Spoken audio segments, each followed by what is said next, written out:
limits get nastier or more confusing, I've got a couple other techniques for you to use. And some of these get pretty scary. All right, so we're going to talk about the properties of limits. What happens when we start combining functions? How do we take the limit, let's say, of the product of a function or the quotient of a function? Talk about that. Some more strategies. Mentioned that already. We're going to use rationalizing. That's not that fun. And of course, you should be able to evaluate a function using the squeeze theorem, which is a new theorem for you, also known as the pinching theorem, also known as the sandwich theorem. It has 3 names. And then, of course, one thing you should be able to do is at least get 20 grapes in your mouth without choking. And I'm talking big grapes, not those little wimpy ones. Okay, properties of limits. There's 3 of them.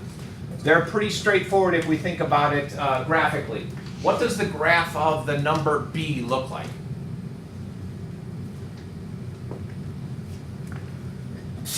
Gesundheit.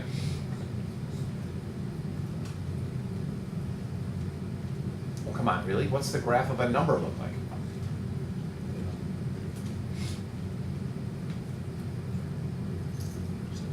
No. It's a line. What kind of line? Well, which one?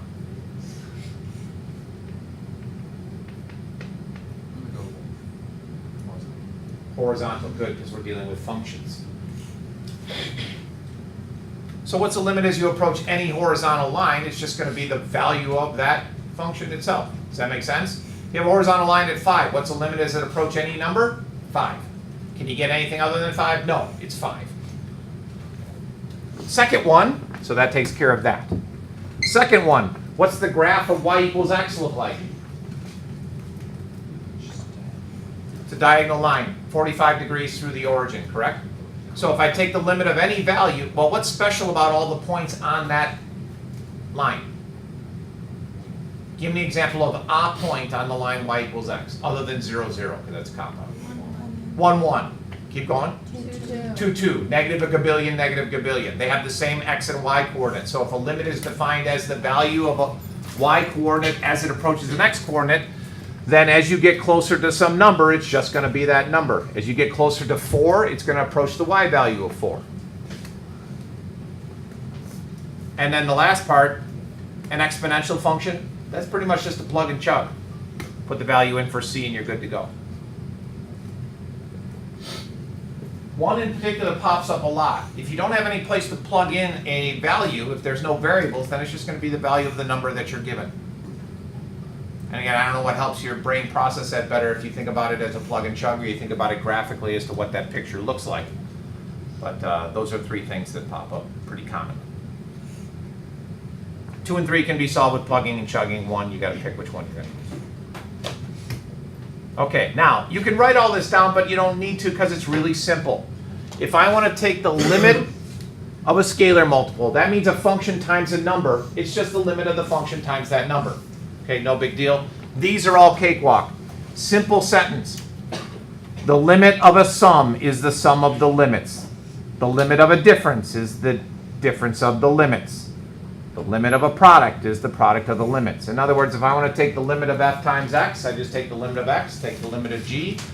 Sorry, f times g, take the limit of f, take the limit of g, multiply the 2 answers together, you're done. Okay. The last one down there is the exponential thing. We talked about that already. It's similar to the previous example, number 3. You just take the exponent, so you can move the exponent out in front, find the limit, and then raise it to the same power. Okay, pretty easy? Yes? Good. Now, you're really not going to use these techniques a lot, but I can show you what it looks like if you are looking for a limit. Forget about what I did in step 1. How would you really find the limit of that function? How would you find the limit as x approaches 2 of 4x squared plus 3? Plug it in, right? However, the thing that allows you to plug and chug is using all these properties, and it ends up looking something like this. I would split that into the limit of a sum is the sum of the limits, okay? A limit times a scalar is the scalar times the limit. The limit of something raised to a power is just the limit raised to that power. So put in the 2 there, simplify it down to that. But again, you're not going to do that, but those are the properties that allow you to get that plug and chug answer. Realistically speaking, you put 2 in there. 2 squared is 4 times 4 is 16 plus 3, 19. Done, move on. Okay? Am I going too fast? Are we good? It's pretty straightforward. We'll slow down when we get to the ugliness. As I said, why wouldn't you just plug and chug? Okay, what about that guy? We saw that yesterday. I kind of skipped over quickly. We have a cubic divided by a linear term. What do you do first? Plug and chug. What happens when you plug and chug? 0 over 0. That's bad, right? Right? Yeah. Good. So what are we going to do? Factor it. Anybody remember how to factor a cubic? I'm sorry, sir. What was it? Were you stuttering there? Or no? Seriously, what did you say? Like, I remember, like, we had like A, and like B, and we just circled it. It's like, I know what he's talking about. We Yes, had it names was. in class. I don't know how to say it, there's nothing to do with it. it's like, You're gonna have to try to. like this. Make him do it. Oh, is it that it's triangle? like that. No, it's not that. It's not What's that. it? Try it. Make him do it. Yeah, that, I guess. Pascal triangle too? Yeah. No?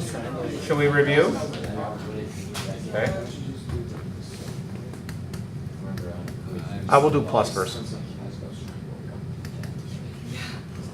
Anybody? A plus B, A squared minus 2AB? AB plus B squared.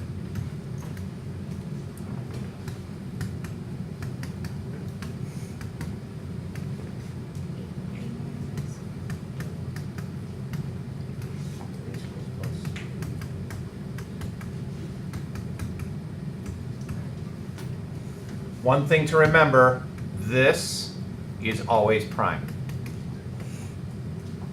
What does prime mean? Not factorable, correct. So you don't have to further look at that and see, oh, can I factor that? Because the answer is no, you can't. All right, you got all that because it's going to go away when I click back to the slideshow. Good?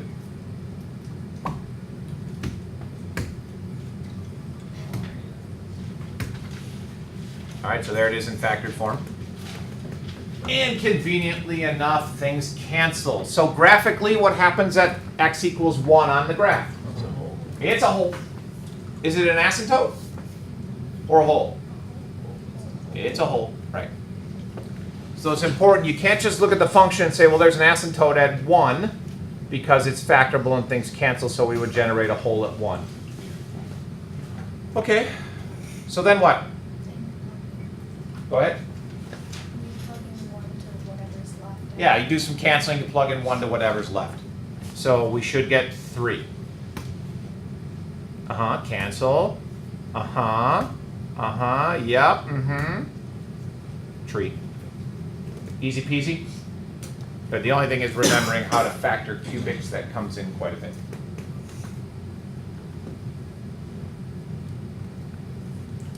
What if it doesn't cancel?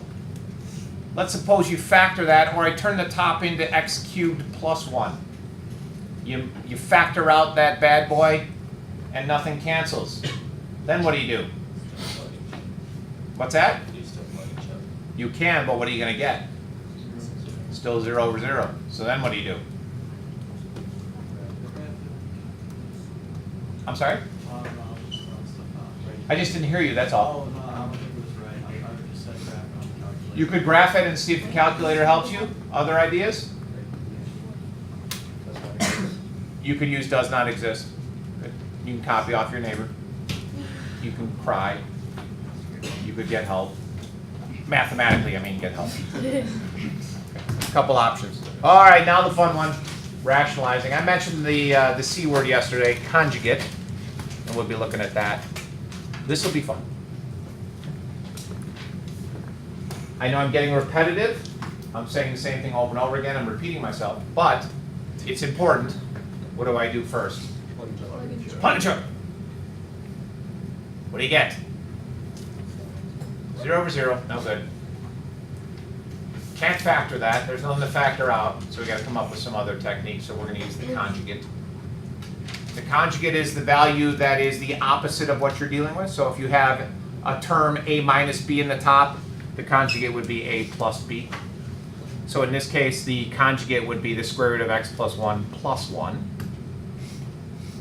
Okay, so we got that. Yeah, I did 0, 0. Great. Okay, here we go. Conjugate. Now, why do I multiply by the conjugate? Because it'll simplify the numerator. It will definitely make the denominator a little bit uglier, but it might simplify the numerator enough that we can get something to work out of it. It is possible that you could use this rationalizing technique and it doesn't simplify the problem. You can't get away from that 0 over 0. Then you just go back to the DNE. Doesn't work. Does not exist. Why is the conjugate important? Because now when you FOIL this out, the middle term drops out. Because now we have an a minus b times a plus b. And so the middle term drops out and we're just left with this mess. Square root of x plus 1 times the square root of x plus 1 is x plus 1. The middle term disappears. Negative 1 times 1 is negative 1. Looking at that function now, can you simplify that at all?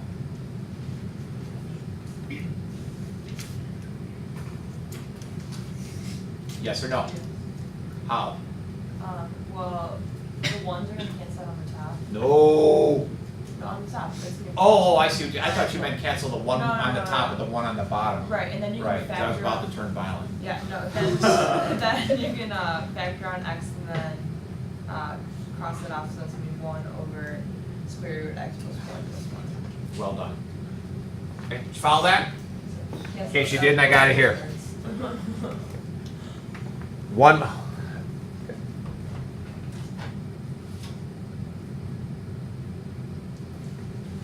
I thought you meant cancel this with this. Yeah, no, And no, then no, it was like, no, get out, those you don't words. belong in here anymore. No, Go away. those words are Hang your head nice. in shame and leave.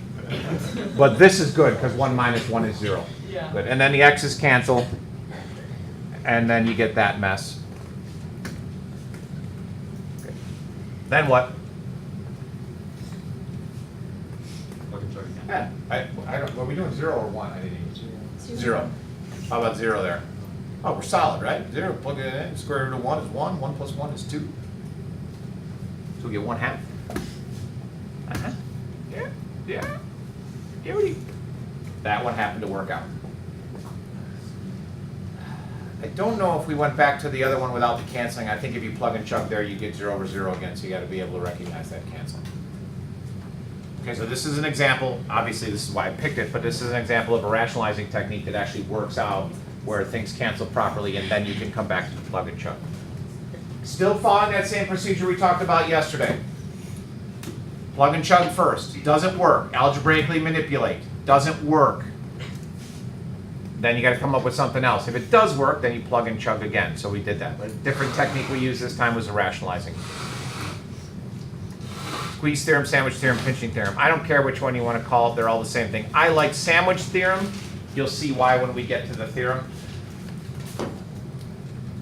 I'm going to try to make this an easy theorem to understand. The application is a little bit nastier. When I get to the example, it'll scramble your noodle a little bit. But the theorem is pretty easy. And it starts with a nice picture. Okay, so here's this picture. I've got this purple function g up on top. I've got this blue function h on the bottom. Okay? What's the limit of g of x as x approaches c? Well, actually, that was a dumb question because I didn't give you a value. Okay, it's that value. We'll call it capital L. What's the limit as h approaches c? The same value. So we start with some necessary information, also called the hypothesis, and that is this function f has to always be between h and g. The reason I like calling this the sandwich theorem is because you think of g and h as being the pieces of bread and f being the piece of bologna. The piece of bologna doesn't automatically just come flying out from the bread and end up on top. It has to stay between the pieces of bread. The same thing is going on here. Hopefully you see this in a pretty logical sense that as g approaches this value and h approaches the same value, if f is going to stay between it, then f has to approach the same value. Does that make sense? Okay, good. But again, we have this hypothesis that guarantees that f has to be between g and h. If f flies off and does its own thing, then this theorem breaks apart. Okay? So there's the theorem itself.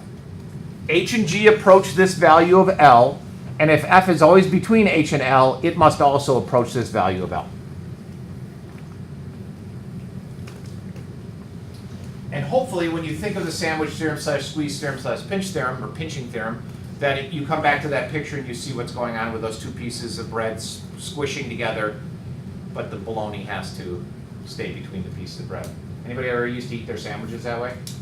Where you mash the bread down? Yes? No? Do you have any idea what I'm talking about? Eating a bologna sandwich, you eat all the crust out, and then you press the bread down, and you fold it in half. And then you have two pieces of bologna instead of one. And then you mash it down, and then you fold it in half. So next thing you know, you got like 8 pieces of bologna in one little bite. It's a small one. Yeah, it becomes like a little tapas. Bologna tapas. Why do you don't like the one? Yeah. You can use ham, salami, head cheese. Anything else? As long as it stays between the bread, you're good. You could even use peanut butter and jelly. Okay. This is one of the few instances where I'm going to just have you memorize the theorems. There's no way around it. The derivations of these two theorems are too big and nasty and too time-consuming for us to waste our time on. So I'm just going to say, here, write these down. Put them on a note card if you're a note card person. You will be eventually, but now it's a little early. But you just got to know those puppies.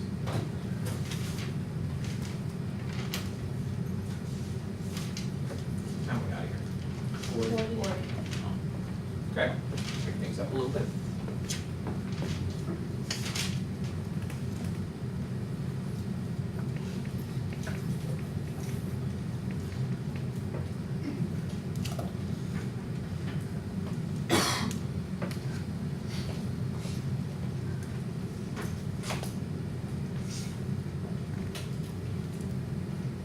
Okay, we good?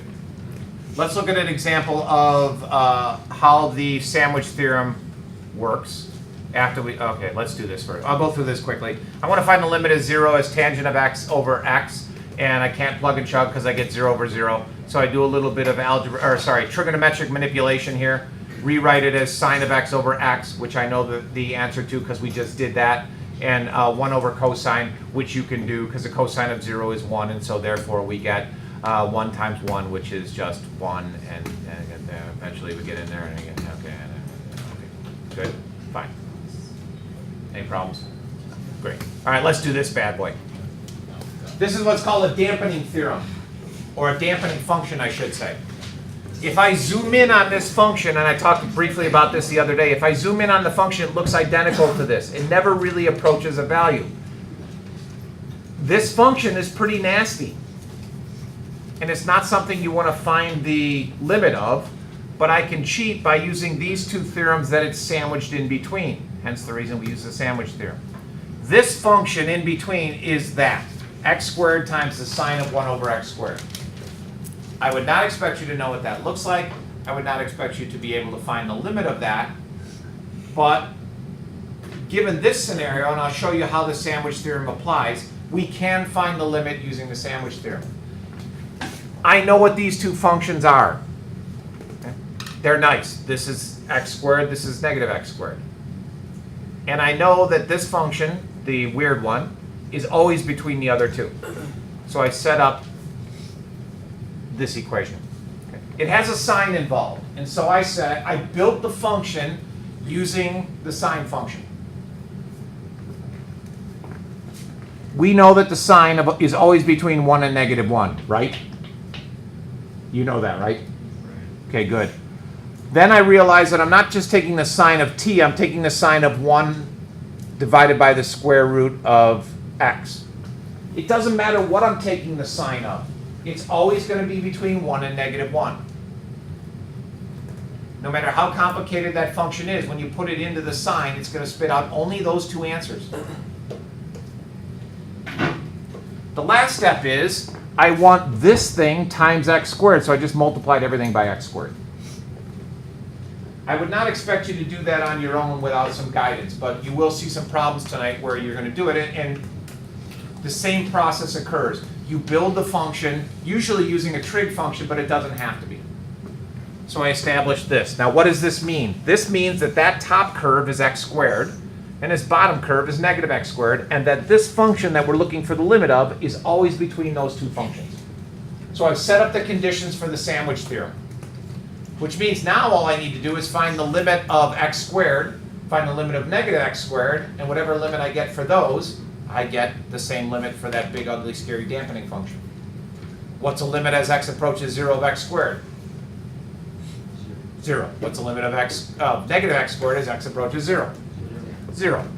Therefore, that scary function has to be 0. Taking the limit's not the difficult part. The difficult part is building the function to figure out what the pieces of bread are. Okay? 0. Okay? We'll look at a couple on the homework tonight. I think there's 1 or 2 problems that involve building the functions this way.